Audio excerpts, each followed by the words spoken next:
soprattutto se poi un po' rovesci tutto il percorso come ho fatto io in questo caso. Contestualizziamolo per un momento. Siamo nell'ultima settimana di luglio del 1890, siamo a Auvers, all'epoca si raggiungeva in un'ora di treno, un'ora e 5 per la precisione, dalla Gare du Nord a Parigi. Van Gogh, con tante esitazioni, ma con la spinta del fratello Teo, sceglie questo luogo dopo aver abbandonato la Provenza e la casa di cura Saint-Paul-de-Mosol a Saint-Rémy.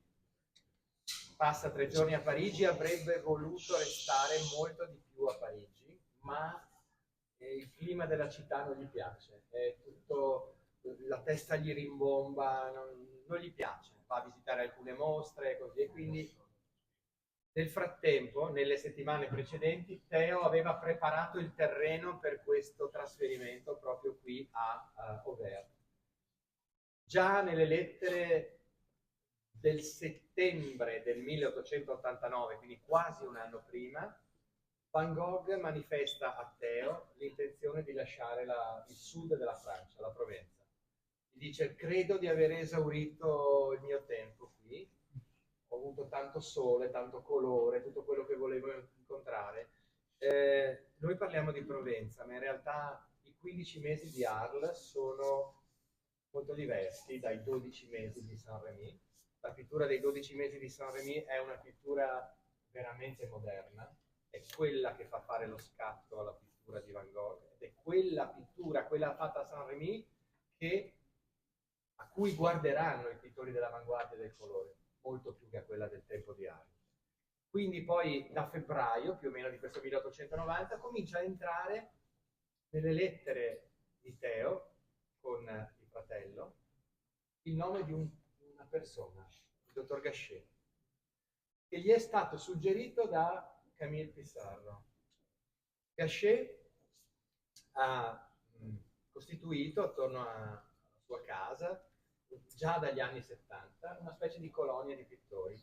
Lui curava, per questo aveva una collezione straordinaria, curava gratuitamente i pittori, da Manet a Cézanne a Pissarro, li curava gratuitamente in cambio di quadri, ma che in quel momento non voleva quasi nessuno, quindi non è che avesse fatto, in quel momento non sembrava che fosse un affare, dopo sì.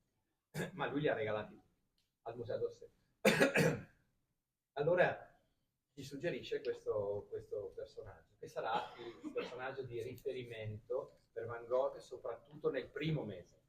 Van Gogh arriva il 20 maggio 1890 a Auvers e muore, come sapete, nella notte tra il 28 e il 29 luglio, quindi sono passati 2 mesi, poco più.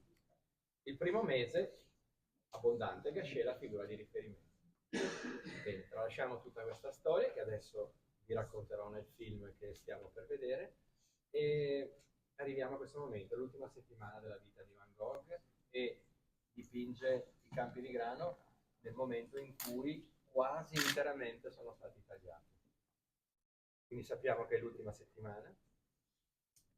Sappiamo dagli studi che io e anche tanti altri abbiamo fatto, consultando la meteorologia di Auvers di quel mese di luglio, che fu un mese molto piovoso. Il grano venne tagliato in ritardo rispetto al solito. Quindi sappiamo che qui siamo alla fine proprio, alla fine. L'ultima settimana, gli ultimi 10 giorni della vita di Van Gogh non ci aiutano le lettere ad essere decodificate, non ci sono più lettere. E quindi non ci sono documenti, non c'è niente, ci dobbiamo affidare ai quadri. Questo rappresenta, come dicevo prima, questi 2 colori che ci riportano quello che ho raccontato prima, il giallo e l'azzurro, che sono oggettivamente, nella simbologia della teoria dei colori, quella più interessante, che nasce ovviamente dalla teoria dei colori di Wolfgang Goethe e poi va a finire a quella di Kandinsky o di Franz Marc e di tanti altri, ci raccontano che il giallo è il colore della permanenza, della presenza, l'oro, l'essere, il restare, il qui e ora. Da questo affascino, il desiderio di restare ancora dentro il territorio della vita.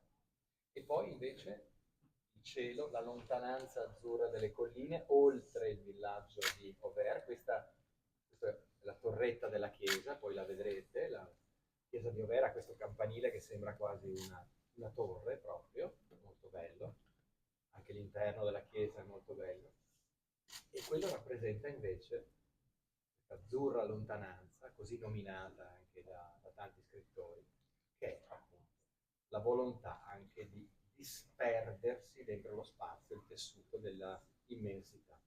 E quindi qui noi ci ricordiamo quell'altra cosa all'inizio, cerchiamo di, ma non di capire, cerchiamo di rientrare ancora una volta in quel grande sentimento di emozione che ci riporta a questi due colori, che sono due colori così importanti anche nell'attività di Van Gogh, il giallo, se vogliamo esserci e restare, l'azzurro, perché sempre abbiamo desiderio di lontananze e di dimensioni infinite.